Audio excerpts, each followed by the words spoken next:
नमस्कार, आप देख रहे हैं CWB हिंदी न्यूज।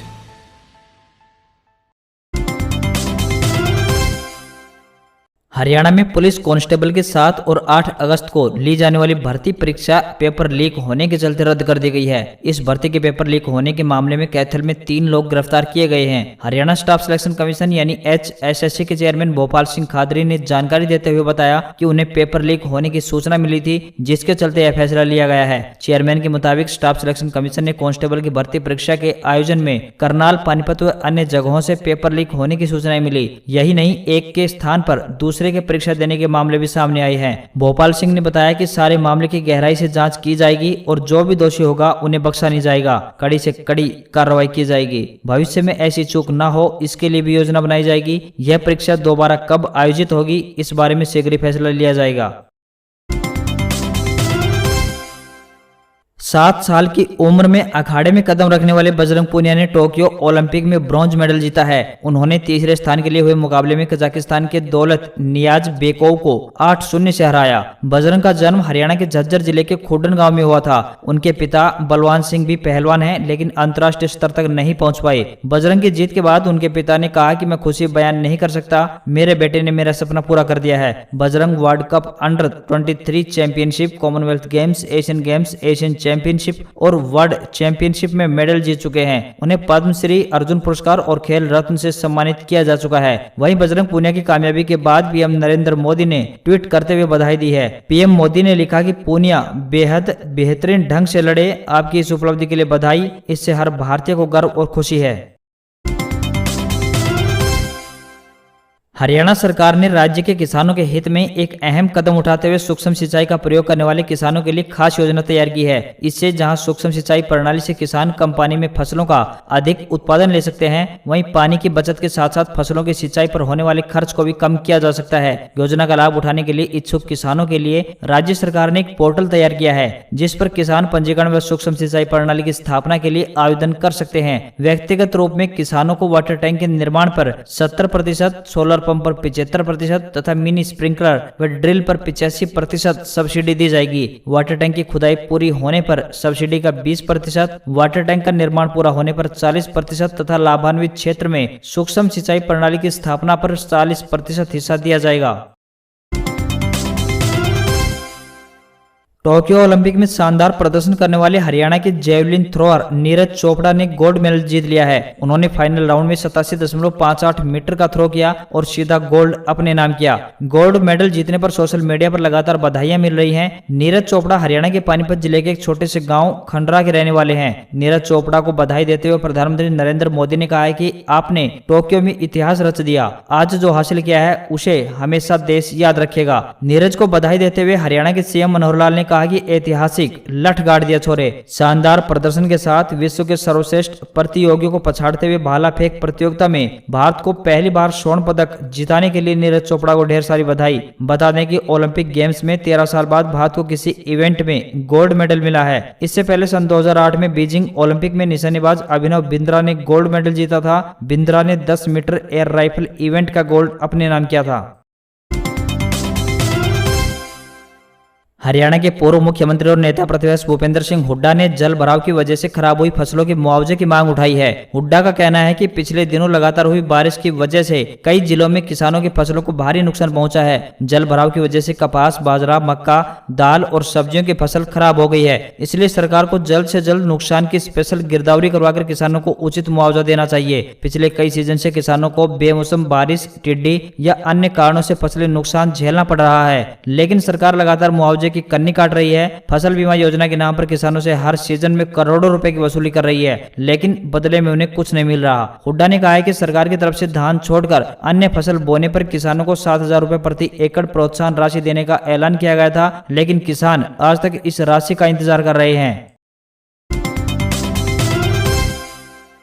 जींद के रेलवे यात्रियों के लिए खुशखबरी है। अब सप्ताह में 2 दिन की बजाय 9 अगस्त से जयपुर चंडीगढ़ एक्सप्रेस यानी 09717 व 09718 ट्रेन अब प्रतिदिन चलेगी। इस ट्रेन का परिचालन लॉकडाउन में बंद किए जाने के बाद से अक्टूबर 2020 में शुरू किया गया था। जयपुर तथा चंडीगढ़ जाने वाले यात्रियों को इससे फायदा होगा। 9 अगस्त से जयपुर दौलतपुर चौक इंटरसिटी एक्सप्रेस ट्रेन का परिचालन प्रतिदिन होगा। फिलहाल यह ट्रेन सप्ताह में केवल 2 दिन ही चल रही थी। वहीं नांदेड़ श्री गंगानगर ट्रेन का परिचालन भी शुरू कर दिया गया है। यह भी 10 अगस्त से सप्ताह में 2 दिन चलेगी। इस ट्रेन के चलने से भी जींद से श्री गंगानगर जाने वाले यात्रियों को सुविधा होगी। Daulatpur Chowk Jaipur intercity express train Daulatpur Chowk से अंधौरा, ऊना, नंगल डैम, आनंदपुर साहिब, रूपनगर, मोरिंडा, मोहाली, चंडीगढ़, अंबाला, कुरुक्षेत्र, कैथल, नरवाना, जींद, रोहतक, झज्जर, रेवाड़ी, अलवर, बांदीकुई, दौसा और गांधीनगर स्टेशनों से होकर करीब 730 किलोमीटर का सफर तय करके जयपुर पहुंचेगी। नीरज की उपलब्धि पर हरियाणा सरकार ने भी गदगद होकर उन पर सौगातों की बारिश कर दी है। प्रदेश के मुख्यमंत्री मनोहर लाल खट्टर ने खुद नीरज का प्रदर्शन देखा। इसके बाद नीरज की जीत पर उन्होंने बधाई दी और नीरज को सरकार की ओर से दिए जाने वाले इनामों व सम्मान की जानकारी दी। सीएम मनोहर लाल ने कहा कि नीरज की जीत देश और हरियाणा के लिए बड़ी उपलब्धि है। उन्होंने ऐलान करते हुए कहा कि नीरज चोपड़ा को क्लास फर्स्ट की नौकरी दी जाएगी। 6 करोड़ रुपए इनाम के रूप में दिए जाएंगे। इसके साथ ही कंसेशनल रेट पर प्लॉट भी अलॉट किया जाएगा। उन्होंने बताया कि पंचकुला में एथलेटिक्स का एक अलग सेंटर बनाएंगे और उसका हेड नीरज को बनाया जाएगा। खट्टर ने यह भी कहा कि इसके साथ ही दूसरे खेलों को भी बढ़ावा दिया जाएगा। बता दें कि नीरज चोपड़ा पंचकुला में ही अभ्यास करते रहे हैं। हरियाणा सरकार राज्य के गरीब युवाओं के लिए नई स्कीम शुरू करने जा रही है। राज्य सरकार ने इन युवाओं के लिए हर हित स्टोर शुरू करने का फैसला किया है। इसकी स्कीम के तहत ऐसे 5000 स्टोर खोले जाएंगे। हर हित स्टोर योजना के तहत स्टोर खोलने वाले गरीब युवाओं को प्रदेश सरकार हर महीने 15,000 रुपए की कमाई की गारंटी देगी। परिवार पहचान पत्र के तहत जिन परिवारों की सत्यापित सालाना आय 1,80,000 रुपए से कम है, उन परिवारों के युवाओं को न केवल स्टोर के आवंटन में प्राथमिकता दी जाएगी, बल्कि 6 महीने तक ऐसे परिवारों को न्यूनतम 15,000 रुपए की आय सुनिश्चित की जाएगी। इस योजना के तहत 5,000 स्टोर खोलने का लक्ष्य है। पहले चरण में 2,000 स्टोर खोले जाएंगे, जिनमें से 1500 गाँव में तो वहीं 500 शहरों में खुलेंगे। प्रदेश में 18 से 35 साल की उम्र तक कोई भी व्यक्ति इनके लिए आवेदन कर सकता है। रोहतक और झज्जर में पंजाब नेशनल बैंक में सफाई कर्मचारी के पदों पर निकली भर्ती। 8वीं पास करें, ऑफलाइन आवेदन। अगर आप भी हरियाणा में नौकरी की तलाश कर रहे हैं तो आपके पास नौकरी पाने का सुनहरा मौका है। पंजाब नेशनल बैंक ने रोहतक व झज्जर के लिए सफाई कर्मचारी के पदों पर भर्ती के लिए नोटिस जारी किया है। इन पदों के लिए उम्मीदवार 20 अगस्त 2021 तक आवेदन कर सकते हैं। इन पदों पर आवेदन करने वाले उम्मीदवार की शैक्षणिक योग्यता की बात करें तो 8वीं पास होना जरूरी है। इन पदों पर आवेदन करने वाले उम्मीदवार को कोई भी आवेदन शुल्क नहीं देना होगा। नोटिफिकेशन के अनुसार प्रकाशित गवर्नमेंट जॉब में सैलरी 14,500 रुपए से लेकर 28,145 रुपए मासिक वेतन दिया जाएगा। करनाल में क्लर्क के पद पर निकली भर्ती। 10वीं पास, ऑफलाइन करें आवेदन। सैनिक स्कूल कुंजपुरा करनाल ने लोअर डिवीजन क्लर्क के पद पर नौकरी के लिए नोटिस जारी किया है। इन पदों के लिए उम्मीदवार 31 अगस्त 2021 तक आवेदन कर सकते हैं। इन पदों पर आवेदन करने वाले उम्मीदवार की शैक्षणिक योग्यता 10वीं पास होनी चाहिए। उम्मीदवार की आयु 18 वर्ष से लेकर 50 वर्ष के बीच होनी चाहिए। नोटिफिकेशन के अनुसार प्रकाशित गवर्नमेंट जॉब में salary level 2 under 7th CPC के अनुसार होगी। इस रोजगार के लिए आपको आवेदन ऑफलाइन करना होगा। कांग्रेस नेता रणदीप सुरजेवाला ने पेपर लीक मामले में हरियाणा सरकार पर सवाल खड़े किए हैं। सुरजेवाला ने ट्वीट कर पूछा है कि क्या हरियाणा पुलिस कांस्टेबल का पेपर लीक हुआ है? अगर ऐसा है तो इसके तार किसके साथ जुड़े हैं? क्या मुख्यमंत्री इस पर स्थिति स्पष्ट करेंगे? इनेलो महासचिव अभय चौटाला ने कहा है कि हरियाणा सरकार को पुलिस परीक्षा लीक करने वाले का पर्दाफाश करना चाहिए। राज्य के युवाओं के भविष्य के साथ खिलवाड़ बंद करें और पारदर्शी व्यवस्था लाई जाए। हर परीक्षा में सरकार की नाकामी सामने आ रही है। ICS कोचिंग सेंटर के संचालक ने कहा है कि हरियाणा पुलिस का पूरा पेपर सिलेबस में से था। ICS के बच्चों ने पेपर कर भी दिया, लेकिन दुख यह है कि पेपर बहुत बड़े पैमाने पर लीक था। सरकार एक बार फिर पेपर सही ढंग से करवाने में चूक गई है। हरियाणा सरकार की तरफ से खर्ची व पर्ची न चलने की बात कही गई है। यदि बिचौलिए ऐसा कर रहे हैं तो इस पर सख्त कार्रवाई करनी चाहिए।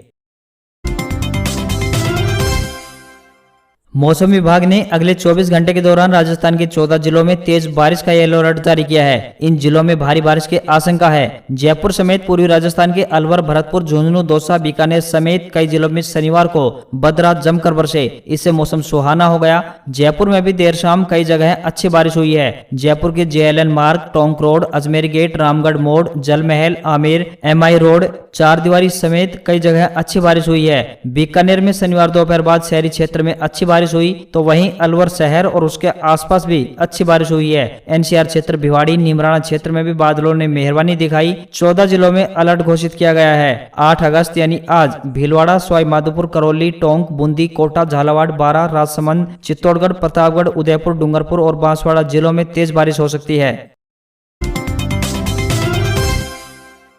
कोरोना के डेल्टा वेरिएंट के बढ़ते मामलों के बीच एक अच्छी खबर सामने आई है। सरकार ने अमेरिकी कंपनी जॉनसन एंड जॉनसन की सिंगल डोज वैक्सीन जैनसन की इमरजेंसी यूज का अप्रूवल दे दिया है। अब इसके भारतीय बाजार में जल्द मिलने की उम्मीद बढ़ गई है। कंपनी ने शुक्रवार को ही इमरजेंसी अप्रूवल के लिए आवेदन किया था और उस दिन ही drug controller general of India यानी DCGI ने इसकी मंजूरी दे दी। स्वास्थ्य मंत्री मनसुख मंडाविया ने शनिवार को सोशल मीडिया पर यह जानकारी दी।